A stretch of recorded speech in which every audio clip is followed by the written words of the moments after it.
Hello viewers, আসসালামু আলাইকুম। বাংলাদেশ আজ অসাধারণ বোলিং করেছে। বাংলাদেশ বনাম শ্রীলঙ্কার তৃতীয় টি-20 ম্যাচে। তা আপনারা দেখে বুঝতে পারছেন খেলাটা যারা যারা দেখেছেন। কিন্তু লাস্টে শুধু শরীফুল একেবারে 22 রান খেয়ে ম্যাচটির মোমেন্টাম আর কি অন্যদিকে ঘুরিয়ে দিয়েছে। তারপরেও যতটুকু সম্ভব ভালো করেছে বাংলাদেশ দল। মেহেদী মিরাজের জায়গায় শেখ মেহেদী তো অসাধারণ এক কথাই। সে 4 ওভারে 11 রান দিয়ে 4টে উইকেট নিয়েছে। চোখ কপালে ওঠার মতো একটি ব্যাপার।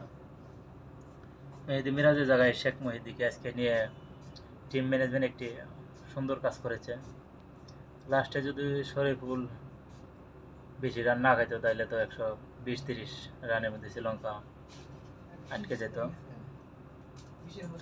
এখন শ্রীলঙ্কার টার্গেট দাঁড়িয়েছে 33। তবে প্রেমাদাসায় স্পিন একটু বেশি ধরে, তাই বাংলাদেশে ব্যাটারদের একটু সজাগ হয়ে খেলতে হবে। এখানে বেশি তাড়াহুড়া করলে আবার এতে বিপরীত হওয়ার সম্ভাবনা আছে। তবে বাংলাদেশের বোলিং আজকে অসাধারণ করেছে। এই প্রথম এই ম্যাচটা যদি আজকে জিতে যায়, শ্রীলঙ্কার মাটিতে প্রথম কোনো সিরিজ জয়লাভ করবে বাংলাদেশ, যা এর আগে কখনো সম্ভব নাই। পঞ্চপাণ্ডবের আমলেও তা করে দেখিয়ে যেতে পারে বাংলাদেশ। এবার তা করার সম্ভাবনা রয়েছে। তবে এই ম্যাচটা জেতার সম্ভাবনা 90%,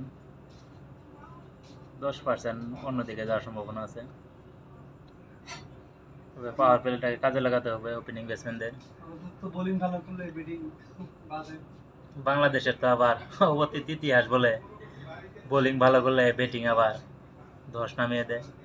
তবে সেটা যাতে না হয় সেদিকে ব্যাটসম্যানদের খেয়াল রাখতে হবে। তবে আজকের ম্যাচটা ইনশাআল্লাহ জেতার সম্ভাবনা বেশি আছে। সবাই মনোপ্রাণে দোয়া করবেন বাংলাদেশের জন্য, বাংলাদেশ যেন ম্যাচটা জিততে পারে। সবাই খেলাটি দেখবেন, উপভোগ করবেন। আর আমার ভিডিও যদি আপনাদের ভালো লাগে সবাই লাইক কমেন্ট করে পাশে থাকবেন। ধন্যবাদ।